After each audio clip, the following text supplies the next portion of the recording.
안녕하세요. 오늘도 사연살롱을 찾아주셔서 감사합니다. 서울에서 아기 하나 데리고 친정아버지께 육아 도움 받으며 혼자 살아가는 돌싱녀예요. 아기가 태어난 지 얼마 안 됐는데 아이 아빠를 비롯한 시댁으로부터 아기만 데리고 도망치다 빠져나와 버렸네요. 친정아버지 혼자 사시는 친정으로 돌아와 복직하고 워킹맘으로 사는 지금 마치 천국으로 돌아온 것 같아요. 시댁 식구들과 남편과 함께 살던 그 집은 지옥과도 같았어요. 저희 전 남편은 최고의 전문직으로 꼽히는 의사였어요. 전문직 남자와 결혼을 앞둔 여성분들 꼭 기억하세요. 그 남자가 개천에서 용난 계룡남인지 아님 시댁에서 개원하는 걸 서포트 해줄 수 있는 집인지를요. 제 전 남편은 흑수저 집안에서 태어나 순전히 본인만 공부 열심히 해서 의사가 된 계룡남이었어요. 그러다 보니 온 시댁 식구들이 남편만 쳐다보고 빨대꽂이를 하더군요. 저도 적은 월급이지만 안정적인 공무원이고 시댁 식구들에게 최대한 정성을 다하려 했어요. 하지만 가난한 시댁 식구들은 절 가족이라 생각하는 게 아니라 남편 돈 축내는 식충이로 보더군요. 막장 시모와 개날라리 신우 셋과 함께 살던 시댁은 거대한 불구덩이 같았어요. 계룡남이 남편과 결혼한 지 3년 된 저까지 불구덩이로 끌어내리려고 하더군요. 다시 생각만 해도 너무 싫어서 소름이 다 돋네요. 둥글둥글하고 순한 성격이라 웬만하면 다 좋게 넘어가려던 제가 이렇게 입에 거품을 물고 이혼한 걸 보면 얼마나 막장 시댁인지 상상이 되시나요? 아무것도 모른 채 의사 남편과 결혼해서 학을 떼고 이혼하기까지 지난 3년간의 썰을 한 번에 풀어볼게요. 끝까지 함께 들어주시고 여러분께서 판단해 주세요. 갓 낳은 아기 데리고 이혼한 저의 선택이 옳았는지를요. 먼저 저희 친정아버지는 태권도 선수셨어요. 아쉽게도 국제대회에서 입상은 못하셨지만 돈 없는 집에서 못 먹고 못 배운 실력으로 그 정도면 엄청난 실력이었다고 생각해요. 늘 가난한 동네에서 없이 살다 보니 제 주변에는 다 못 사는 사람뿐이어서 세상 사람들이 다 허리띠 졸라매고 사는 줄 알았어요. 저희 엄만 식당에서 일하셨는데 저와 제 친오빠 이렇게 두 자녀를 먹여 살리기 위해 밤낮으로 일하셨던 것 같아요.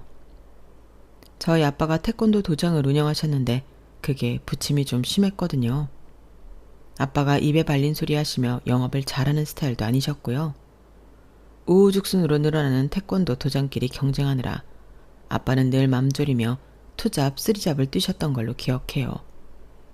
그렇게 네 식구가 똘똘 뭉쳐 한 칸짜리 방에서 고된 생활을 했어요.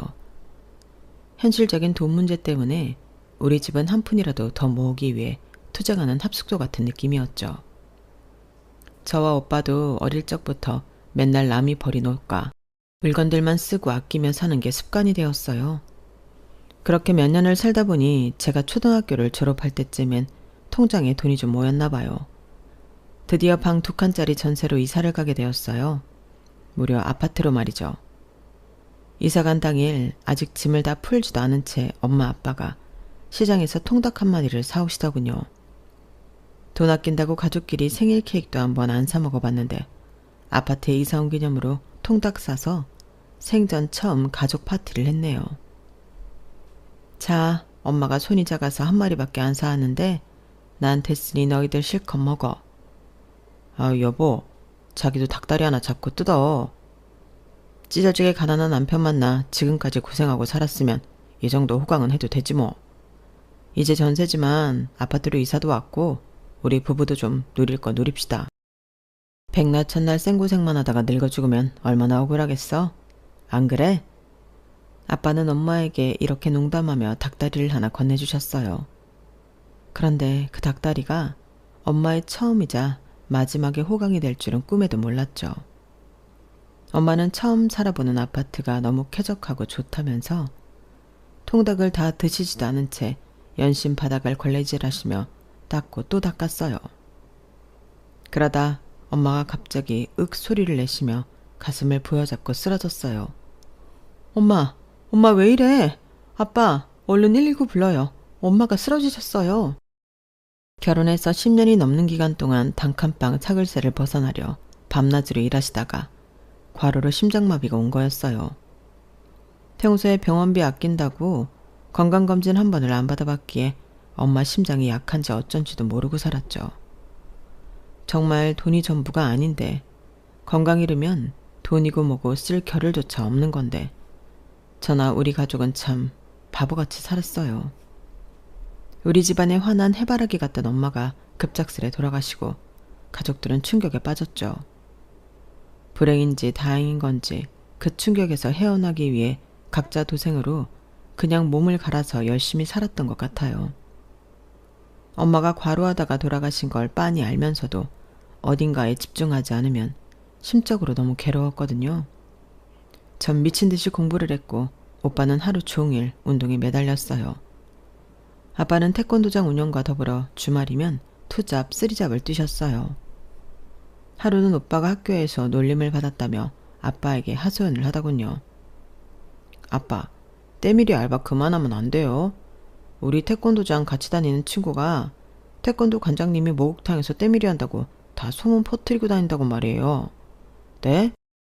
저는 그때 아빠가 눈물을 흘리는 모습을 처음 본 것 같아요.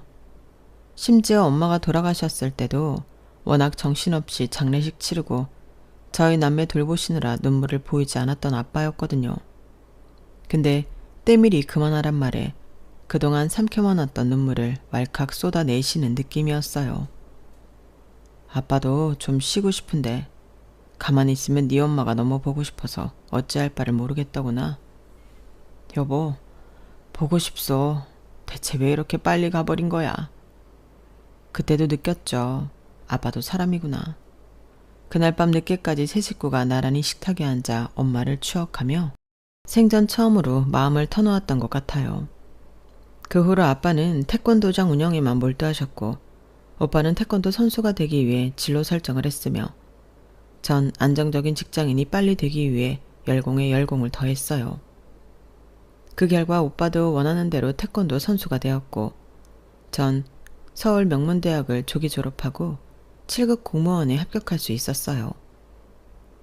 전 엄마가 돌아가시고부터 뭐든 맡은 바 최선을 다하는 게 습관이 되었죠. 그렇게 몇 년을 일하다 보니 상체 관절 여기저기가 너무 아프더라고요. 노가다 일하는 사람이나 몸 상하는 줄 알았는데 항상 뻣뻣하게 컴퓨터 앞에 앉아있는 사무직들도 아프기 마찬가지더군요.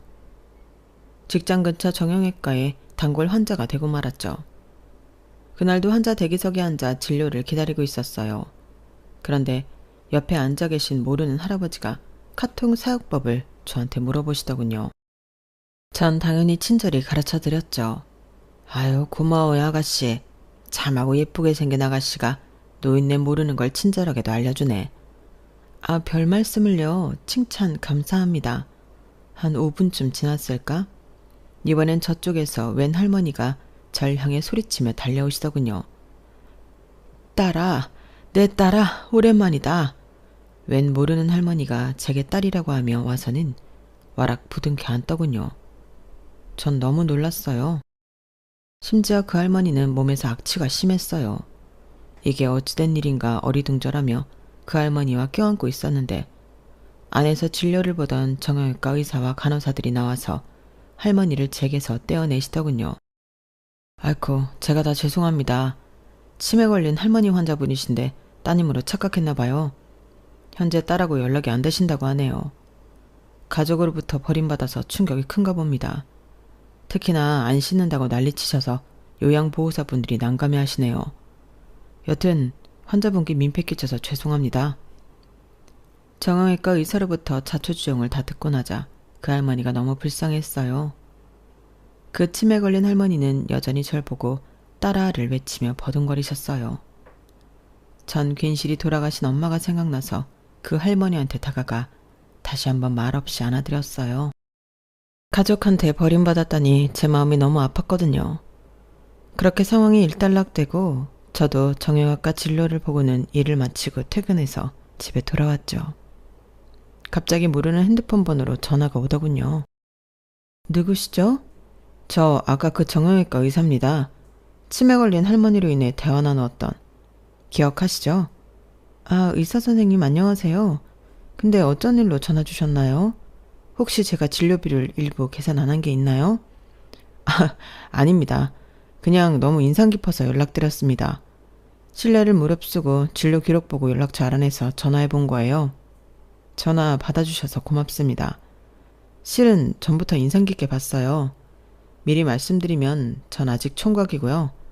불순한 의도로 보미 씨를 지켜봐왔던 건 아닙니다. 사적인 감정으로 지켜봐왔지만 총각이 아가씨 좋아하는 게 불순한 건 아니겠죠? 아, 근데 보미 씨 아직 결혼 안 하신 분 맞죠?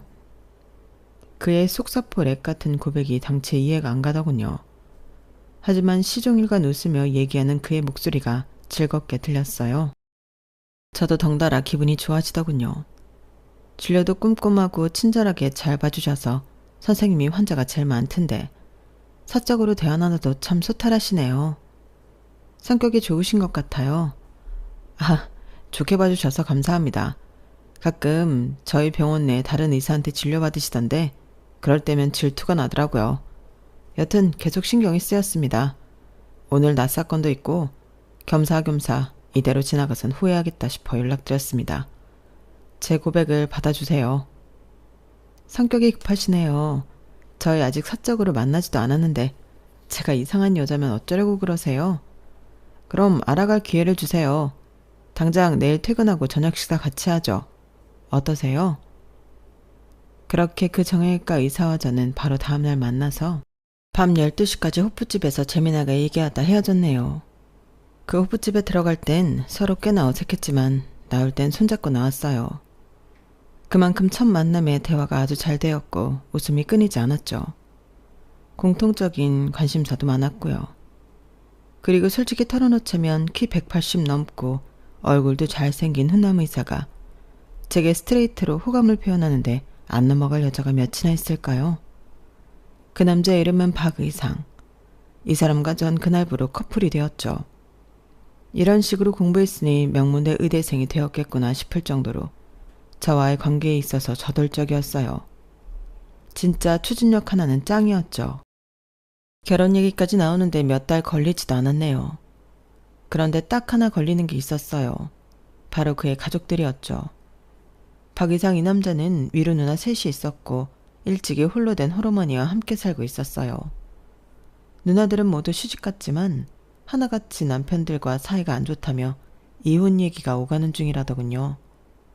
그래서 그런지 뻔질나게 친정을 드나들었어요. 누나 셋과 홀어머니가 합심하여 마치 저와의 데이트를 방해라도 하려는 듯 맨날 불러대더군요.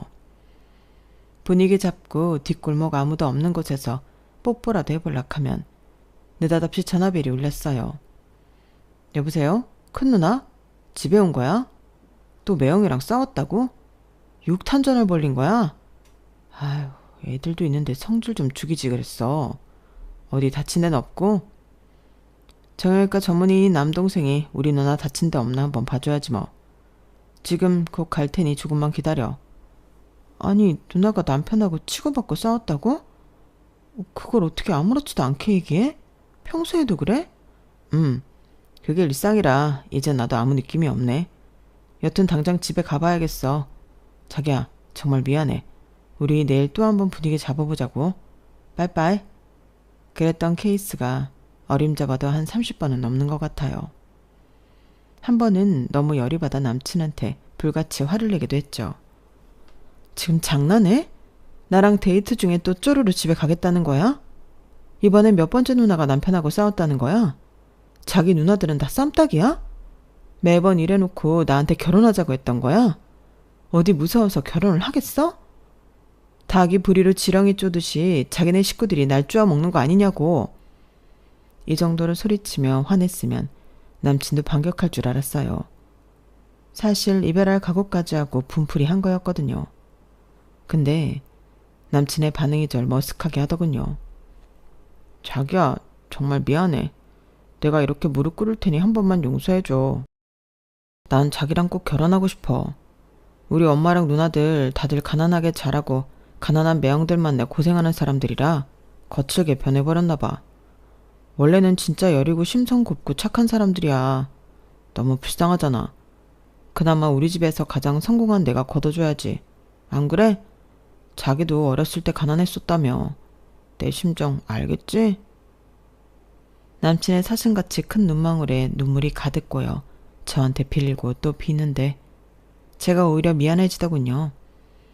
결혼 전에 아주 냉철하게 판단했어야 했는데 그때 당시엔 저도 완전히 남친한테 퐁당 빠져버려 아무것도 보이지 않았네요. 남친은 절 얼른 자기네 집에 데려가 인사시키고 싶어 했어요.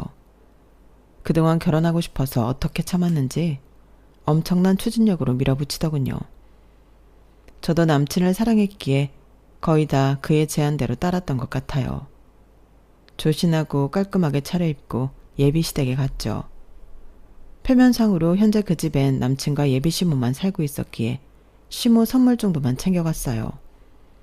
그런데 막상 도착하니 현관에 웬 신발이 엄청 많이 있더군요. 누나들과 조카들까지 총 출동했더라고요. 그런데 어느 하나 절 반겨주는 이가 없었어요. 다들 쫙 찢어진 눈으로 팔짱 끼고 절 노려보고 있더군요. 안녕하세요. 김봄이라고 합니다. 처음 뵙겠습니다. 형님들도 다 와 계신지 모르고 어머님 선물만 좀 사왔네요.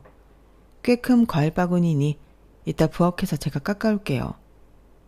야, 장난해? 벌써부터 어디서 형님이래. 우리가 널 올케로 받아들일 것 같아? 그리고 우리 집안 대들보를 통째로 뽑아간다면서 겨우 과일 바구니 딸랑 들고 와? 듣자하니 집, 차, 병원 개원하는 비용 중에 하나도 안 해온다면서. 의사 남편을 가지려면 물질적인 희생을 좀 해야 하는 거 아니야? 의상이 누나로서 나 이 결혼 용납 못해. 합당한 돈을 가져오라고. 돈. 남친 둘째 누나로부터 첫 대면에 야소리에 돈 가져오라는 소리를 듣자 하니 머릿속이 하얘지더군요.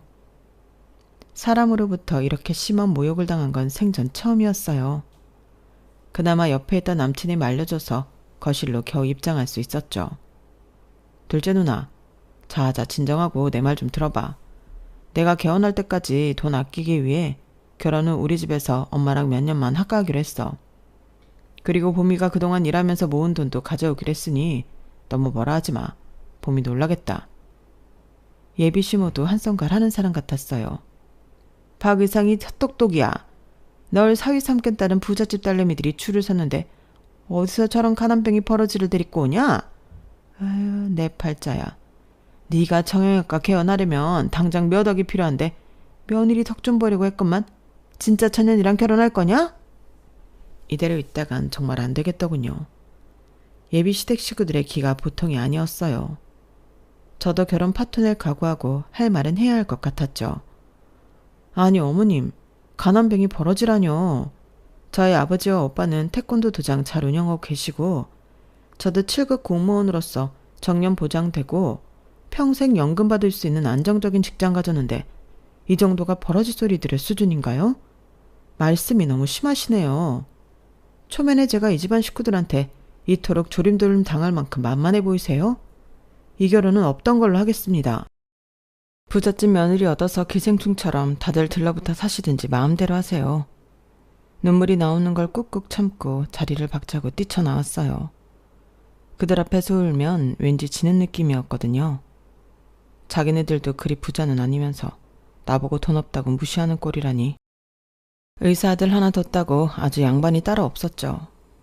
저와의 결혼을 강력히 원하던 남친은 진짜 파토날까봐 그날 이후 거의 저를 스토커처럼 따라다녔어요. 귀찮을 지경이었죠. 자존심에 크게 상처를 입은 제가 이별을 선언하고 꿈쩍도 안 하자 남친은 다른 수를 쓰더군요. 남친 혼자 결혼식장을 예약하고는 청첩장까지 찍어서 제가 일하는 사무실 사람들한테 다 돌리더군요. 당연히 저한테도 한 장 주고요.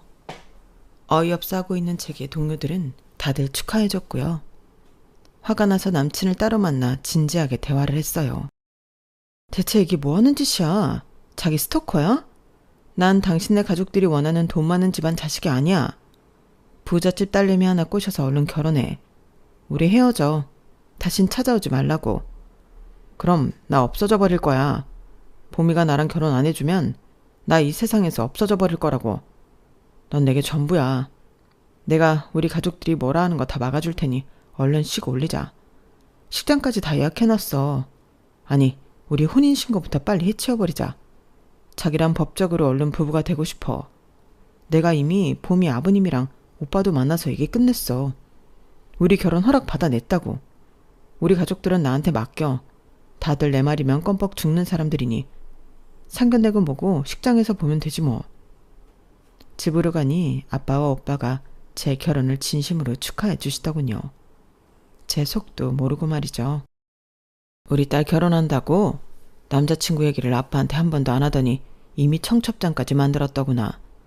키도 크고 얼굴도 잘생기고 명문대 의대 출신의 정형외과 의사라니 아빠가 반대할 이유가 없지. 신혼집은 지금 시댁에서 잠깐 합가한다며? 아빠가 지금까지 모아놓은 돈 중에서 최대한 보태줄 테니 현금으로라도 갖고 가도록 해라. 평소엔 무뚝뚝하시던 아빠가 환한 미소로 제게 축하해 주시는 모습을 보고는 전 아무 말도 할 수 없었어요.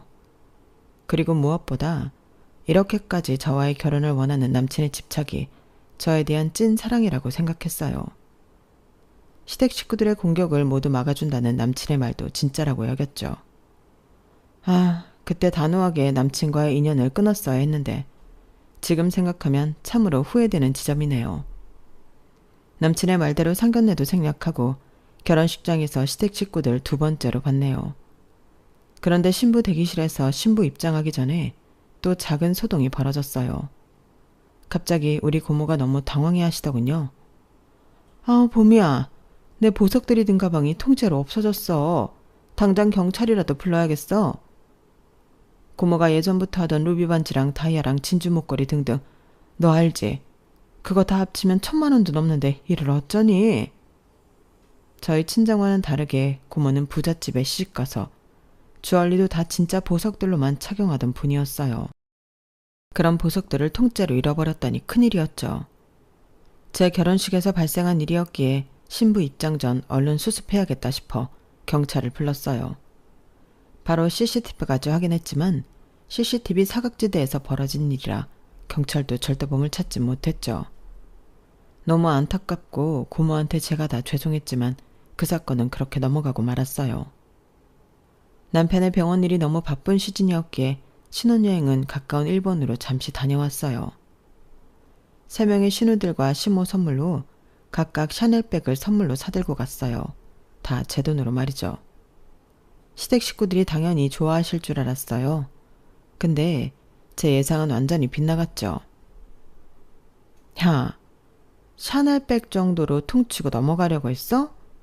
의사를 남편으로 맞이했으면 적어도 에르메스 정도는 선물로 들고 와야 하는 거 아니야? 막내 형님, 자꾸 야야거리시는데 올케라고 정확히 호칭을 불러주시는 게 좀 더 교양 있지 않을까요? 제가 이 집에 시집 올 때 현금 2억 넘게 들고 와서 어머니가 형님들께도 섭섭치 않게 드리고 나머지 현금은 나중에 남편 개업할 때 쓰려고 통장에 넣어놓고 있습니다. 무슨 밥숟가락 하나 덜렁 들고 온 며느리 마냥 몰아가지 마시라고요. 샤넬백 싫으시면 저 돌려주세요. 당장 중고로 처분할 테니.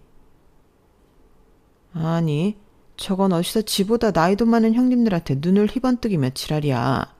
그리고 줬다 빼는 게 어딨냐? 어서 내놔. 에르메스 대신 이거라도 하고 다녀야지 뭐.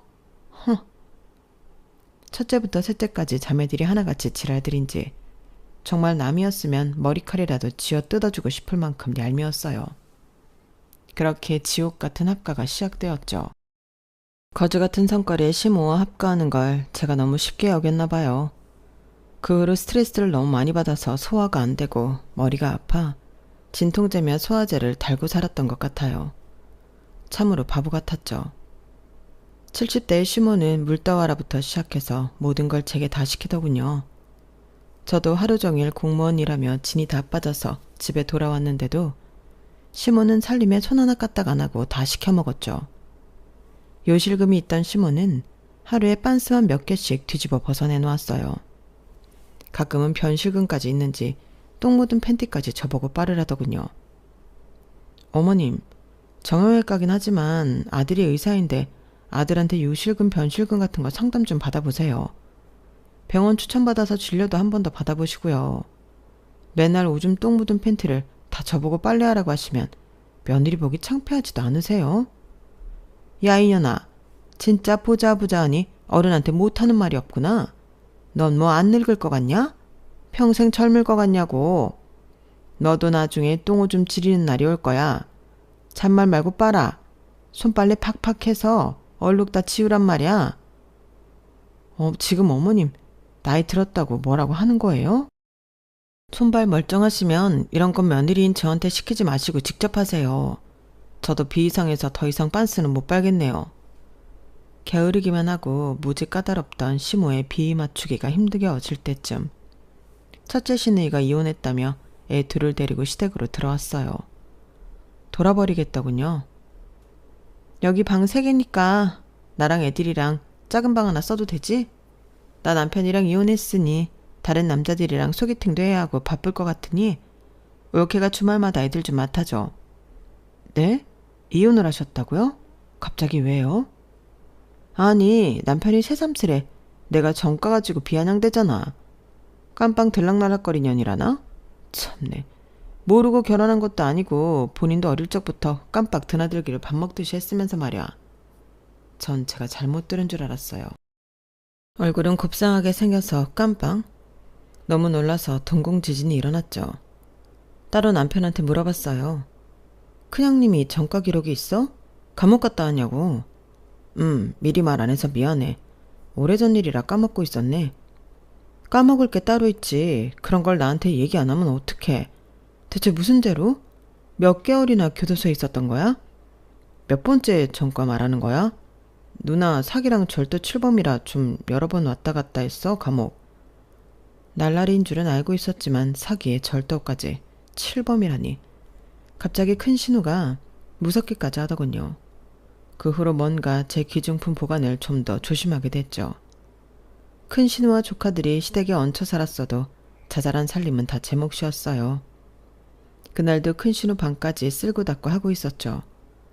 그런데 어디서 낯익은 복주머니가 보였어요.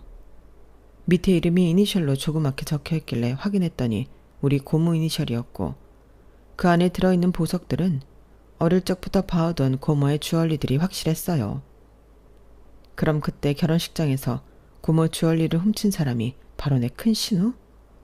그때부터 손발이 달달 떨리기 시작하더군요. 결혼 후 다른 남자 만나러 다니느라 정신없던 큰 신우가 집에 도착하자 붙잡고 따져 물었어요. 이 복주머니 이거 어디서 난 거예요? 우리 고모 것이 확실한데? 결혼식장에서 훔친 거예요? 아 이거 그냥 누가 화장대 위에 놨길래 내가 갖고 온 건데? 뭐야 지금 내가 훔쳤다고 의심하는 거야? 그때 경찰 오고 난리 났었던 거 다 봤으면서 진짜 뻔뻔하네? 또 깜빵 가고 싶어요? 당장 경찰에 신고할 거예요. 그때 옆에 있던 남편이 전화기를 들고 신고하려던 절 말리더군요. 제발 진정하고 내 말 좀 들어봐. 지금 또 누나가 깜빵 가면 조카들은 누가 키우겠어? 지금도 이혼한 매형이 양육비 한 푼도 안 줘서 내 월급에서 누나 생활비 주고 있는데 제발 신고하지 말고 그냥 넘어가주면 안 될까 여보? 뭐? 이혼한 누나랑 조카 생활비를 당신이 내고 있다고? 어쩐지 나한테 생활비 한 푼 안 주고 다 내 월급으로 커버하려는 이유가 있었구만. 난 당신이 개원할 비용 모으려는 줄 알고 생활비 한 푼도 요구 안 한 거야. 근데 엄한데 돈을 쓰고 있어? 아유 이 등신아. 가족들이 말려서 결국 신고는 안 하고 그대로 넘어가고 말았어요. 마음속으로 고모에게 너무나 미안했죠. 설상가상으로 한 달 뒤 둘째 시누이가 조카 넷을 데리고 시댁으로 기어 들어오더이다. 나도 언니처럼 쿨하게 이혼해버렸어. 아이 낸 육아에 스트레스 받아 돌아버리겠는데 동네 아줌마들하고 호스트바 한번 갔다고 남편이 난리를 치잖아. 지는 룸사롱이며 노래방 도우미며 맨날 여자들이랑 뒹굴면서 말이야. 아니 둘째 형님, 저희도 시댁에서 신혼살림하고 있긴 하지만 여기가 방 3개짜리 30평 아파트인데 아이 4까지 데리고 여기서 어떻게 다 같이 지내시려고요? 거실에서 자면 되잖아 올케. 너무 싫은 티 팍팍 내는 거 아니야? 기분 잡치게. 곧 방 얻어서 나가줄 테니 걱정 말라고. 이 집 식구들은 죄다 구라쟁이들인지 얼마 뒤 나간다는 둘째 시누이는 계속 거실에서 지내더군요. 맨날 속 끓이고 있는 제 눈치를 살살 보던 남편은 저와 단둘이 여행을 한번 가자고 권유했어요. 가까운 제주도로 다녀왔는데 여행 내내 머릿속엔 시댁에서 탈출하고 싶다란 생각뿐이었죠. 여행에서 돌아와서 얼마 지나지 않아 남편에게 분가를 제안했어요. 나 이대로는 못 살아. 당신 당장 핸드폰 켜고 통장 내어 까봐. 얼만큼 모았어? 내가 모은 거랑 합쳐서 우리 원룸이라도 얻어서 나가자. 그런데 제 두 눈으로 확인한 남편의 통장 내역은 처참하더군요. 남편은 페이닥터 치고는 비교적 많은 월급인 세후 1,800만 원을 받고 있었어요. 그런데 현재 통장 잔액은 300만 원이 전부이더군요. 이게 다 뭐야? 지금 당신 재산이 300이 전부야? 어서 내역서 다 보여줘, 어서. 남편은 그동안 매달 시모와 신우 3명에게 무려 1,600만 원씩을 바치고 있었어요. 본인은 200만 원으로 식비며 용돈, 유흥비 등으로 쓰고 있었던 거죠. 그러니 돈을 모을 수가 없었고 덕분에 시모와 신우이들은 직업 하나 없이 남편과 이혼하고 아이들 키우며 잘 살 수 있었던 거였어요. 피가 거꾸로 솟는 것 같았죠. 내 쥐꼬리만한 공무원 월급은 살림살이하는데 다 들어갔는데 개업할 돈 모으라고 터치 안 한 남편 월급은 죄다 신우들과 시모에게 들어가고 있었다니. 더는 못 참겠더라고요. 이혼해. 다 필요 없어. 이렇게는 못 살아. 이게 무슨 결혼 생활이야. 노예 생활이 따로 없지 뭐야. 그것도 날 경멸하는 사람들과의 합숙 생활을 매일 하려니 나도 힘 빠져. 변호사 선임하고 이혼 서류 준비할 테니 당신도 대비해. 남편은 또 강하게 만류하더군요. 하지만 이제 더 이상 남편 얼굴도 마주하기 싫었어요. 그런데 참 하늘도 무심하시지. 지난달에 갔던 제주도 여행에서 덜컥 임신이 되어버렸어요. 속이 미식거려서 혹시나 하는 마음에 테스트기를 해보니 빼박 임신이었죠. 0.1초 동안 남편 모르게 아이를 치우고 그대로 이혼을 진행할까도 생각했지만 일단 남편에겐 알려야겠다고 생각했어요. 뭐? 야호, 너무 잘됐다. 우리 아기라니. 너무 예쁠 것 같아. 딸이든 아들이든 우리 꼭 낳아서 잘 키우자. 이혼 같은 건 없던 일로 하자. 자기야, 내가 다 미안해. 앞으로 누나들한테 생활비 주던 건 일단 반으로 줄일게. 누나들 직장 잡을 때까진 어쩔 수 없을 것 같아. 대출을 받아서라도 원룸으로 분가하자는 저와의 약속을 남편은 차일피일 미루더군요. 그러는 동안 저의 배는 불러왔고 만삭이 될 때까진 직장을 다녔던 저는 너무 힘들었어요. 그러다 출근길에 덜컥 양수가 터져버렸어요. 어찌할 바를 모르겠더군요. 생판 모르는 사람을 붙잡고 좀 도와달라고 사정했어요. 119에 실려가서 바로 아기를 낳아야만 했죠. 제왕절개로 아이를 낳았는데 전 아주 늦게 태어났다고 해요. 수술 도중 죽다 살아났다고 하더군요. 어쩐지 자궁뿐만이 아니라 몸 전체가 부서질 듯 너무 아팠고 왠지 모르겠지만 목소리도 다 쉬어서 아예 안 나왔어요. 친정 아버지께서도 마냥 제 곁에 잊을 수가 없었고 남편도 페이닥터이니 입원하는 내내 있어줄 수가 없었어요. 친정 엄마라도 살아계셨다면 이렇게 힘들 때 내 옆에 있어주셨을 텐데 너무너무 서러웠어요. 나오지도 않던 목소리로 병원 침대 난간을 붙잡고 한참을 울었네요. 하도 우니까 간호사가 옆에서 다독여주더군요. 시누이들은 당연히 코빼기도 안 비쳤고 시모만 잠깐 왔다 갔어요. 몸과 마음이 약해질 대로 약해진 저의 맘에 비수만 잔뜩 꽂아놓고 갔죠. 야, 너만 애 낳은 거 아니다? 이 세상에 애엄마들이 얼마나 많냐? 그렇게 침대에 누워서 편히 보내니 좋지. 얼른 일어나. 집 와서 살림해야지. 우리 집에 사람만 10명이 넘는데 네가 없으니 돼지우리가 따로 없구나. 아참, 이 말하려고 왔는데 깜빡할 뻔했구나. 너 요즘 여자들이 가는 산후조리원 갈 생각은 추워도 하지 말아라. 2주 있는데 몇백만 원이나 돈 쓸 생각하지 말라고. 집 와서 살림하며 움직이면 그게 다 운동이 돼서 산모한테 더 좋단다. 너무 열받은 저는 악마 같은 시모한테 울부짖으며 소리쳤어요. 지금 그따위 말짓거리로 여기 왔어요? 어머님 사람 맞아요? 완전히 사이코 아니에요? 지금 어머님 손자 출산하다가 죽다 살아난 며느리한테 그게 할 소리예요? 내 돈으로 산후조리원 갔다 올 테니 상관하지 마세요. 입원실에서 당장 나가세요. 당장! 내 선택은 완전히 잘못된 거였어요. 애초에 하면 안 되는 결혼이었죠. 단순히 돈만 없는 시댁이 아닌 상식과 예절이 아예 없는 시댁 식구들이었죠. 제 기준으로는 사람처럼 안 보였어요. 그저 악마들, 의사 아들한테 돈 빼가는 개 버러지들로만 보였어요. 오히려 아기를 낳고 엄마가 되고 보니 저 혼자 키워도 충분하겠다는 생각이 들더군요. 어차피 남편에게도 정내미가 다 떨어졌거든요. 그 정점이 되는 사건이 얼마 후 발생했어요. 육아휴직을 하고는 집에서 갓난아기를 보고 있는데 남편으로부터 전화가 한 통 걸려왔어요. 여보, 셋째 누나가 이혼하고 기분 풀러 콘서트장 갔다가 애를 낳았대. 지금 당장 병원으로 좀 가줘야겠어. 아기는 우리 엄마한테 맡기고 말이야. 뭐? 셋째 형님이 애를 낳았다고? 이혼은 또 언제 했대? 거기 남편은 뭐하고 내가 병원을 가? 누나가 말하길 애 아빠가 누군지 몰라서 전 남편을 못 부른다네. 매형애는 아닌가 봐. 그래서 말인데 당분간은 당신이 애 좀 키워줘야겠어. 뭐? 지금 자기 뭐라고 했어? 우리 사랑이 낳은 지 얼마나 됐다고 나보고 애 아빠가 누군지도 모르는 조카를 키우라고? 제정신이야? 그럼 어떡해. 셋째 누나가 취업해서 직장에 다녀야 한다는데 산후조리도 제대로 못한 채 돈 벌러 직장 나가는 우리 누나가 불쌍하지도 않아 자기는? 순간 결심했어요. 아, 이 남자도 제정신이 아니구나. 이 남자랑 계속 살다간 내 명에 못 죽겠구나. 이 집 식구들은 날 사람이 아닌 노예로 보는구나. 탈출하자. 당장 이혼해. 진작 이 결혼 때려쳤어야 하는데 아니 아예 시작을 말았어야 했는데 사람인 줄 알고 상대했더니 이것들이 다 사람이 아니었네. 다 때려쳐. 병원이고 뭐고 당신 지금 당장 집으로 들어와.